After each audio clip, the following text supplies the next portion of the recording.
distinguished professors, guests, parents, students, graduates, I want to thank you for the honour of joining you here today to celebrate the graduation of the European Masters and to inaugurate the academic year 2019-2020 and to welcome the new students. To those who are graduating today, I want to say congratulations. This is a day of achievement and validation for your hard work, your study and your application. It is also a day of joy for those who are close to you, your partners, your parents, your family and friends who have supported you and who have encouraged you during your years of study.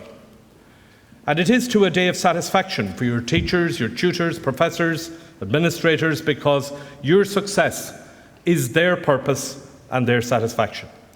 This is a day to enjoy and to remember. You are graduating at a time of many challenges, but also of great opportunities for our world. The world has never been bigger, and yet it has never been smaller. Our globe now holds its biggest ever population, and it is growing. But through technology, communications and travel, it has never been more interconnected and interdependent, and therefore every part of the world has never been more accessible. The big challenges of our times, climate change, inequalities, conflicts and more, are well known to all of us. But the world today is also home to the largest young generation in its entire history. 1.8 billion people aged between 10 and 24. And it is from the young, as we have seen so dramatically with climate change in recent months, that change and solutions will come. You are graduating with master's degrees in human rights and democracy at a time when these concepts and values too are also being threatened. I see these threats or challenges on four different fronts. First is the daily human rights violations and abuses. Children robbed of their childhood, innocent victims of war, many of them forced into armed gangs. Millions of girls become mothers while they are still children. Women subjected to violence. Families who are forced to leave their homes because of conflict, poverty or fear. Workers who dare not join a trade union. Women and men who languish for years in prison for defending the rights of others or because they dare to express an opinion. Many individuals who have to walk miles every day to find water which is safe to drink. Protecting and respecting the human rights of these people is not a political choice for governments. It is a legal obligation. These are commitments, principles of law guaranteed by solemn declarations or legally binding treaties with a universal scope. However, this universal and indivisible nature of human rights is now also being challenged by those who seek to redefine it in more relativist terms. And this is our second challenge. The approach that argues that development comes before human rights, that social and economic rights should be separated from the civil and political, that traditional values trump others, especially in the private domain, in some kind of new imagined hierarchy.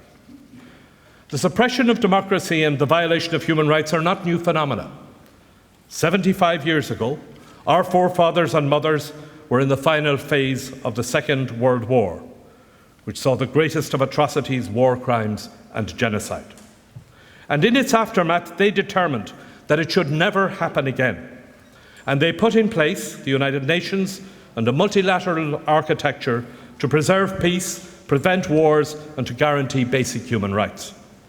The Universal Declaration of Human Rights of 1948 was one of their greatest achievements, but that declaration now too is being undermined and the multilateral order is being weakened, and that is our third big challenge.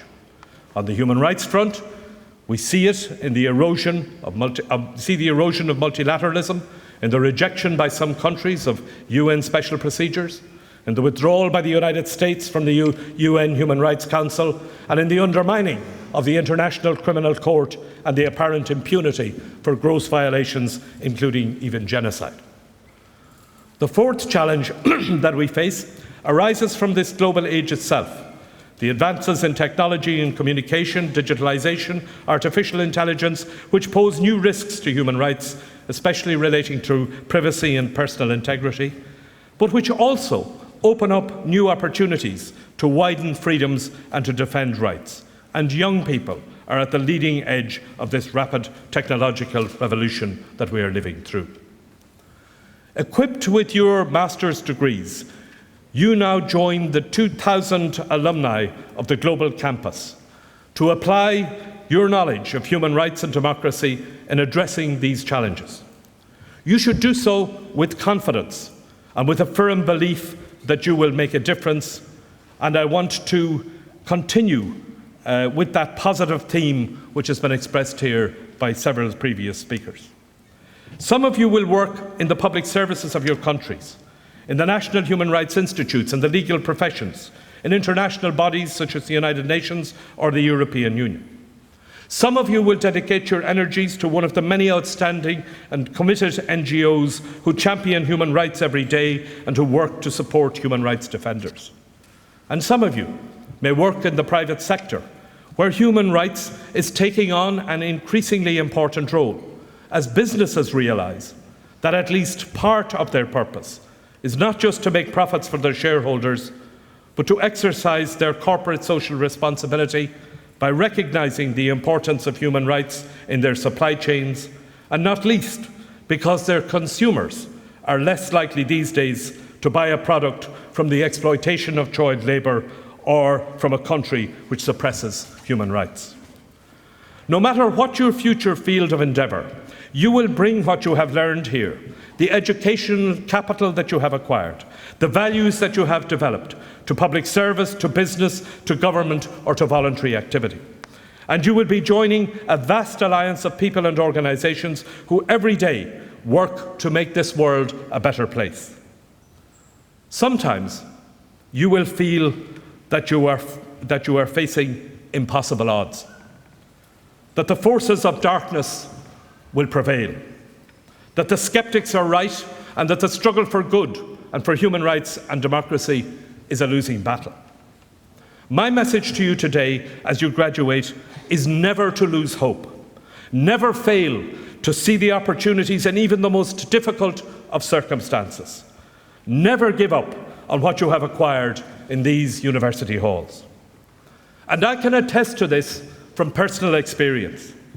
I can remember very clearly my own graduation day in my alma mater in the National University of Ireland in Galway more than 40 years ago. I remember, like here now, that there were many speeches. But to be honest, I can't remember a single thing that was said, and I have no doubt that in 40 years' time you will probably say the same thing. But I do remember the times, because back then, hundreds of people were being killed every year in my country in a stupid, savage, sectarian conflict. Ireland had just joined the European community, but we were a poor country, about 2/3 of the average European income at the time. Women were second-class citizens. My female friends who graduated with me could aspire to maybe 60% of the same pay for doing the same job as their male colleagues. Homosexual acts were criminal offences. The purchase or sale of contraceptives was illegal. The social laws of my country followed the conservative diktats of the dominant church. 40 years later, my country is at peace, is one of the most prosperous places on the earth, and our people today enjoy the freedoms of one of the most liberal societies in the world. And I feel privileged to have been part of that transformation, and it is still far from perfect. And the most important lesson that I learned over that period of time is the importance of persistence. We must never give up, never cease trying to do the right thing, never surrender to those who want to take our society and our world backwards and not forward. And that is also how we must approach our work on human rights and democracy. Courageous human rights defenders deserve no less from us. The condemned on death row depend on us for their very survival. People who have suffered and are still suffering from the devastating effects of war, genocide, sexual violence or torture rely on our efforts and our optimism to see them through. People throughout the world who are denied the basic civil and political rights that we in Europe sometimes take for granted need our collective efforts.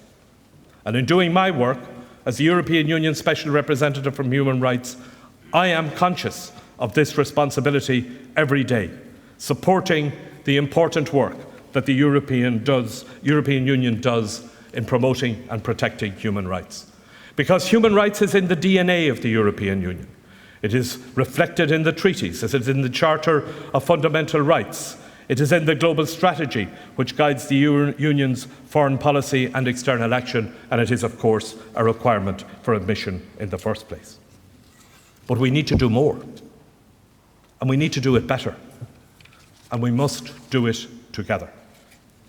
We can never underestimate or understate the shocking litany of human rights abuses throughout the world. But we must never allow them to overwhelm us, and certainly not to defeat us.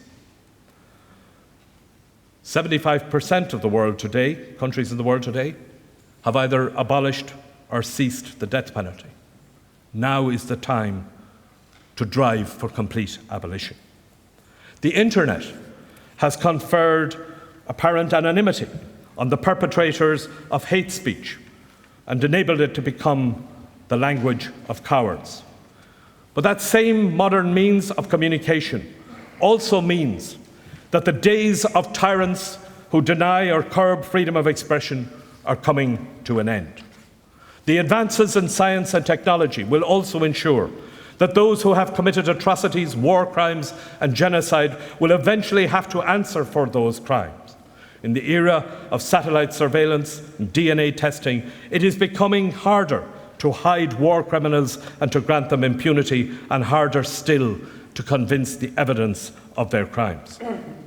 Despite the many obstacles we face, we can therefore be confident and optimistic in the struggle for human rights and democracy, and I know that each of you will play your part in many different ways. And as we both do our work, I hope that our paths will cross and that we will help each other to make progress together. Progress. Great Irish writer George Bernard Shaw once said, "Progress is impossible without change, but those who cannot change their minds cannot change anything." The course that you have completed has, I am sure, helped you change your minds on many things. But don't let that change stop today. For education is a lifelong journey. It is a journey for those who are commencing your studies here. It is a continuing journey for those who are graduating today, and it is still a journey for those of us who graduated 40 years ago. Thank you very much indeed.